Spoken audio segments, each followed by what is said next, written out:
आणि आता आपण सुरुवात करूया 36 जिल्ह्यांच्या बातम्यांना।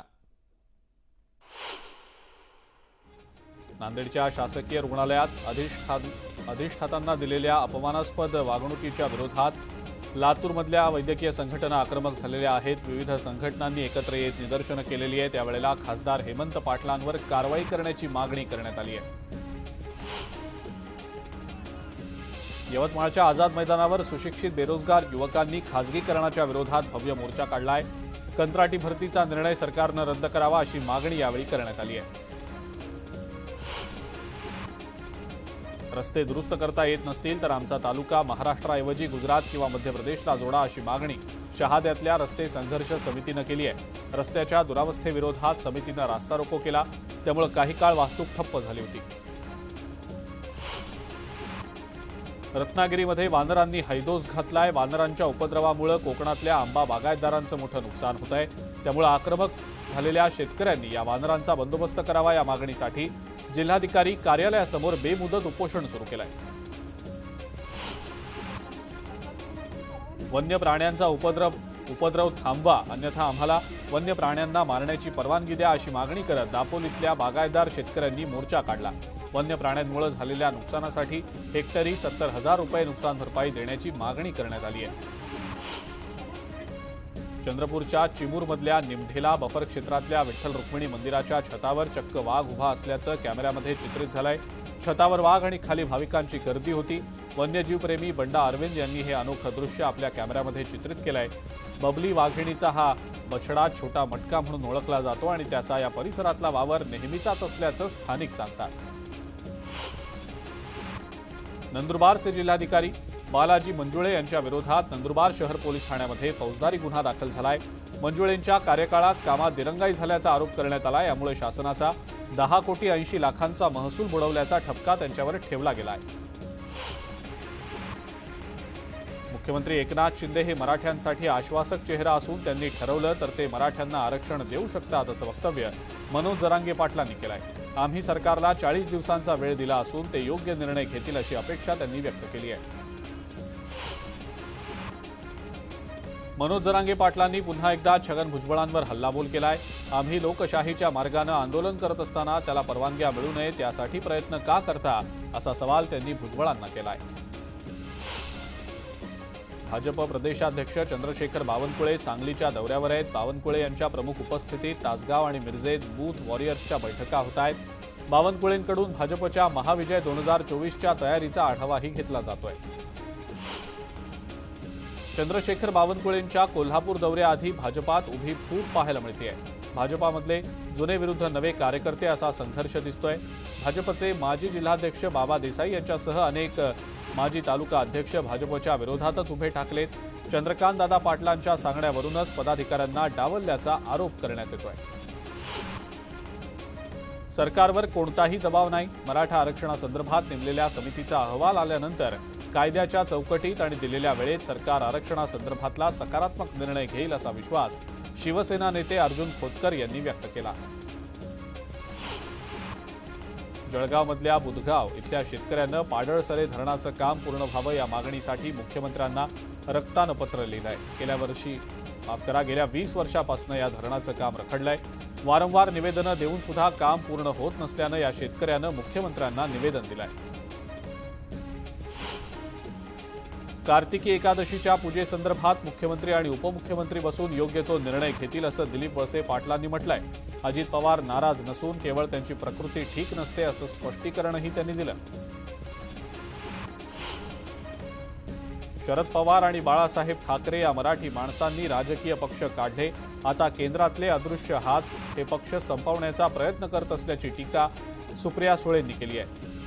शिवसेना जेव्हा बाळासाहेबांकडे होती तेव्हा पालकमंत्री ठरवायला दिल्लीला जावं लागत नव्हतं असा टोला देखील त्यांनी लगावला।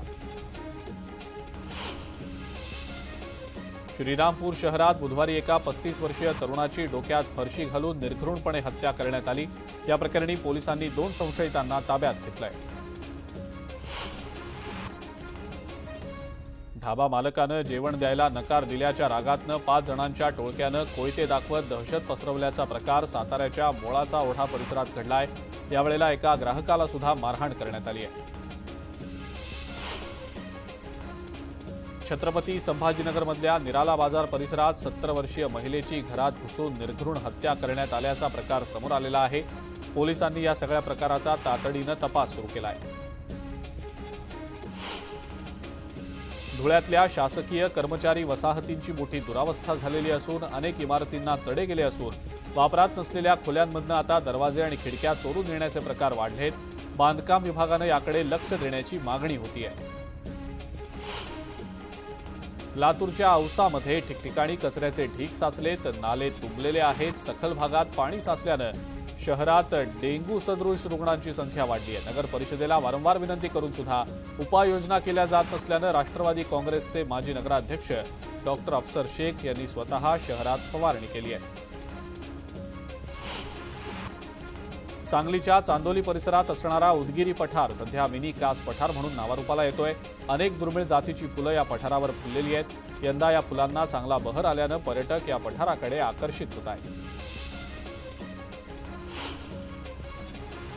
अमरावतीच्या चांदूर रेल्वे तालुक्यातल्या चिरोडी या गावात डेंग्यूचे 24 रुग्ण आढळलेत। डेंग्यूमुळे एका व्यक्तीचा मृत्यू झाल्यानं ग्रामस्थांमध्ये भीतीचं वातावरण आहे। ग्रामपंचायत प्रशासनाकडून नाल्यांची सफाई केली जात नसल्याचा आरोप नागरिक करत आहेत।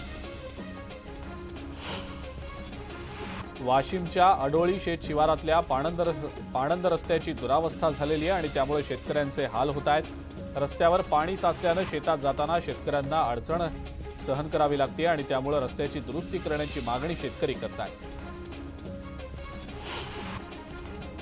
लातूरमधल्या हासोरी गावाला मध्यरात्री भूकंपाचे धक्के बसले आणि त्यामुळे नागरिकांमध्ये भीतीचं वातावरण आहे। आमचीही किल्लारी होऊ देऊ नका, लवकर आमचं पुनर्वसन करा अशी मागणी आता स्थानिक करत आहेत। भंडारा वरठी रस्त्यावर खड्ड्यांचं साम्राज्य पसरलंय। हे खड्डे भरण्यासाठी माती मिश्रित खडीचा वापर केला जात असल्याचा आरोप नागरिक करतायत।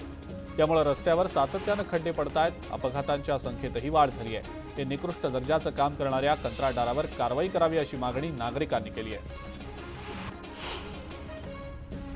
सांगलीमध्ये एप्रिल ते सप्टेंबर या आर्थिक वर्षाच्या पहिल्या 6 माहीमध्ये जीएसटी करात समाधानकारक वाढ झाली आहे। 6 महिन्यात 622 कोटींचा महसूल जमा झालाय। गतवर्षीच्या पहिल्या 6 माहीपेक्षा जीएसटी महसुलात सुमारे 78 कोटींची म्हणजेच 23% वाढ झाली आहे। सांगली महानगरपालिकेकडून ई बस सेवा सुरू करण्यासाठी सामाजिक संघटना आणि तज्ज्ञांचं मत जाणून घेतलं जाणार आहे। यासाठी शनिवारी बैठक होतीये। पहिल्या टप्प्यात 50 बसेस शहरातल्या रस्त्यावर धावणार आहेत। प्रशासनानं बस मार्गाचं नियोजन केल्याचं आयुक्त सुनील पवार यांनी सांगितलं। जळगाव शहरातील कांचननगर आणि परिसरातल्या नागरिकांसाठी न्याय केंद्राची स्थापना करण्यात आली। अखिल भारतीय अधिवक्ता परिषदेच्या जळगाव तालुका शाखेकडून या केंद्राची स्थापना झाली आहे। या न्याय केंद्रात दर महिन्याला पहिल्या, तिसऱ्या आणि 5व्या शनिवारी वकील मोफत सल्ला आणि मार्गदर्शनासाठी उपस्थित असतील। हिंदू मुस्लिम एकतेचं प्रतीक म्हणून ओळख असलेल्या धुळ्यातल्या सुफी संत अंजान शहा दर्ग्याचा उरूस मोठ्या उत्साहात सुरू झालाय। या उरूसच्या निमित्तानं अंजान शहा दर्ग्यावर आकर्षक विद्युत रोषणाई करण्यात आली आहे। राज्यामध्ये आता ऑक्टोबर हिट जाणवायला सुरुवात झाली आहे। विदर्भात 3 तर मराठवाड्यात एका ठिकाणी काल कमाल तापमान 35 अंशांवर गेलेलं होतं। मध्य महाराष्ट्र आणि मराठवाड्यातल्या अन्य भागातही आता तापमानात वाढ होतीये। राज्यातल्या खासगी अनुदानित शाळांमधल्या 3री ते 8वीच्या विद्यार्थ्यांसाठी संकलित मूल्यमापन चाचणी घ्यायला राज्य सरकारनं मान्यता दिली आहे। तसंच त्यासाठी 14,60,00,000 रुपयांच्या खर्चालाही मंजुरी दिली आहे। त्यानुसार 2 चाचण्या घ्यायला मान्यता देण्यात आलेली आहे।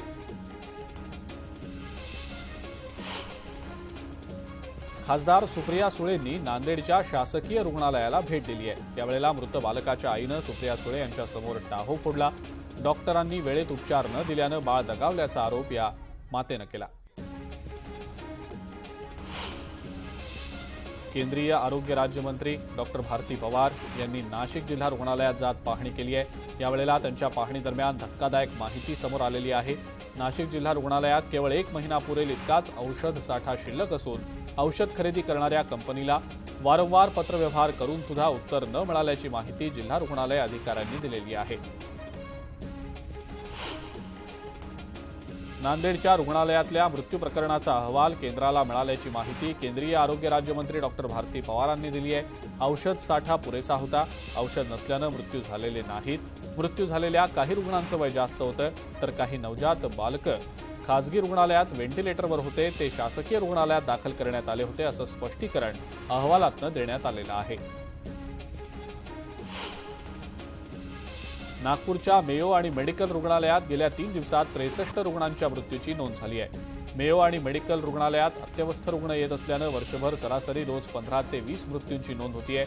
खासगी रुग्णालयातनं अत्यवस्थ रुग्ण मेयो आणि मेडिकल रुग्णालयात दाखल होत असल्यानं मृत्यूंचा आकडा वाढत असल्याचा दावा प्रशासनानं केला आहे। आदिवासींच्या आरक्षणात धनगरांना समाविष्ट करू नये या मागणीसाठी जय आदिवासी युवा संघटना आक्रमक झाली आहे। जळगाव जामोद इथं आंदोलन करत निदर्शनं करण्यात आली।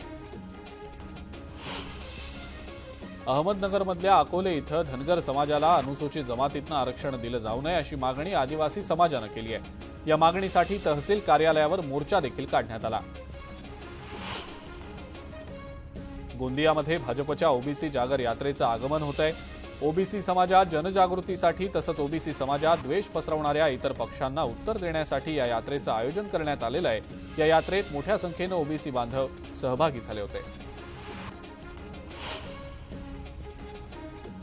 साईबाबा संस्थान समितीच्या विरोधात शिर्डीमध्ये उपोषण सुरू करण्यात आलेलं आहे।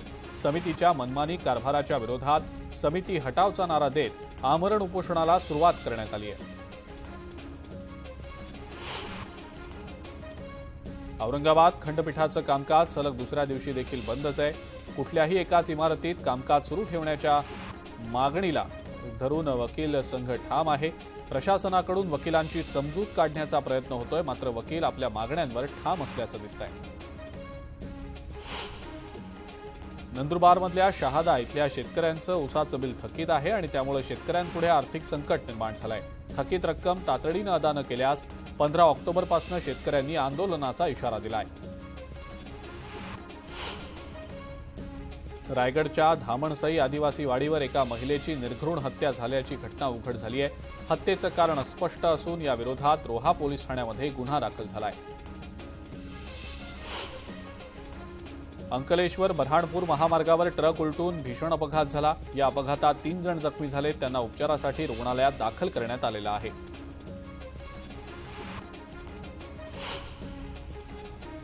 छत्तीस जिल्ह्यांच्या बातम्यांमध्ये आता वेळ झाली आहे एका ब्रेकची। बघत रहा न्यूज 18 लोकमत।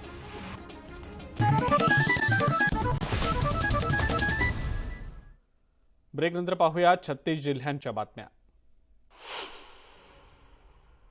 बिबट्या कुत्र्यासोबत खेळतानाचा एक व्हिडिओ सध्या मोठ्या प्रमाणावर व्हायरल होतोय। नागपूरमधल्या गोरेवाडा रस्त्यावरच्या गोकुळ हाऊसिंग सोसायटीच्या बोरगाव कान्हा रेजन्सी अपार्टमेंटच्या पार्किंगमधला हा व्हिडिओ आहे। या बिबट्यानं कुत्र्यावर हल्ला करण्याचा कोणताही प्रयत्न केला नाही। या बिबट्याचा वनविभागाकडून शोध घेतला जातोय।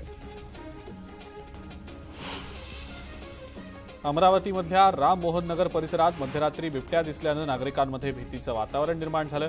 या परिसरात बिबट्याचा मुक्त संचार सीसीटीव्हीमध्ये चित्रित झालाय।